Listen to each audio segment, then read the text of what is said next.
امریکہ میں ایک نوجوان انجینئر تھا اور بڑی ٹھاٹھ کی زندگی گزار رہا تھا. کسی انگریز لڑکی کے ساتھ اس کا تعلق بن گیا.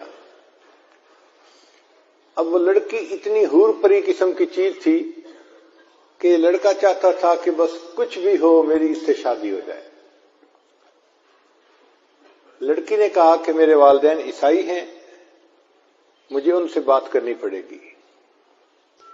جب اس نے والدین سے بات کی کہ یہ لڑکا شادی کا خواہش مند ہے تو ماں باپ نے کہا کہ ہاں ہم کچھ شرائط پر شادی کرنے کے لیے تیار ہیں. پہلی شرط یہ کہ یہ لڑکا اپنے ماں باپ کو چھوڑ دے، مسلمان دوستوں کو چھوڑ دے اور ہمارے معاشرے میں آ کر ہمارے ساتھ رہے.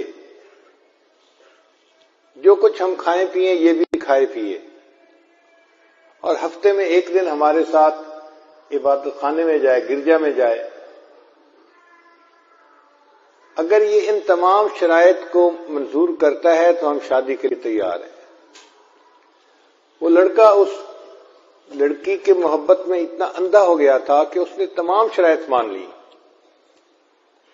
اپنا گھر چھوڑ دیا، اپنے دوست چھوڑ دیے، کافروں کے محلے میں جا کے اس نے گھر لے لیا اور اس لڑکی کے ساتھ اس نے شادی کر لی.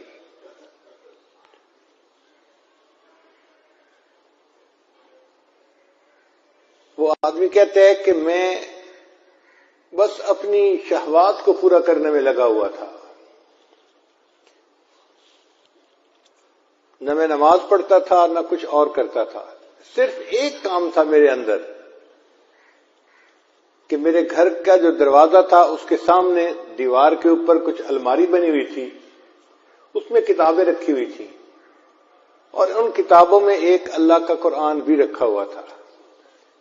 میں گھر میں آتے جاتے اس کے اوپر نظر ڈالتا اور اپنے دل میں اپنے آپ کو ملامت کرتا کہ تو نفس کا پجاری ہے، نفس کا بندہ ہے، تو نے اپنے نفس کی خاطر سب کو چھوڑ دیا.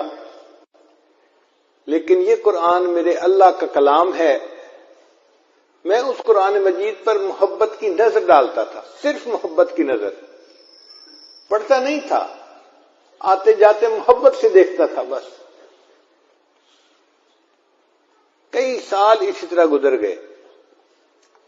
ایک دن میں دفتر سے واپس آیا تو میں نے دیکھا کہ اس جگہ پر قرآن مجید نہیں پڑا ہوا.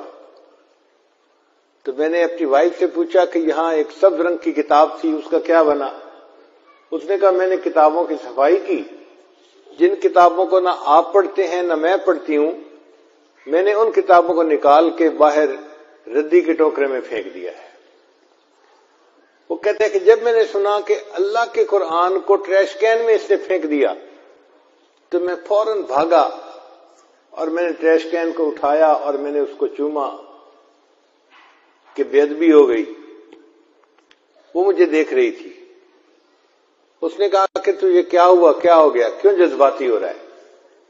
میں نے کہا تجھے نہیں پتا یہ قرآن ہے، اللہ کا کلام ہے. اس نے کہا اچھا ابھی بھی تمہارے اندر اسلام کی کوئی رمق باقی ہے؟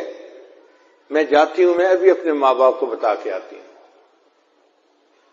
چنانچہ وہ لڑکی تو اپنے ماں باپ کو بتانے چلی گئی اور یہ لڑکا اسی وقت قریبی مسجد میں آ کے اپنے اللہ کو منانے آ گیا. قرآن مجید پر محبت کی نظر ڈالنے کی وجہ سے اللہ نے اس کے ایمان کی حفاظت فرما لی. پھر اس نے توبہ کی، اس لڑکی کو طلاق دی اور کسی مسلمان لڑکی سے شادی کی اور بقیہ زندگی اس نے نیکی کے اوپر گزاری. تو قرآن مجید کی محبت اگر دل میں ہے اور ایک بندہ کچھ بھی اور عمل نہیں کرتا، صرف محبت کی نظر قرآن پہ ڈالتا ہے، یہ محبت کی نظر ڈالنا بھی اس کے لیے ہدایت کا سبب بن جاتا ہے.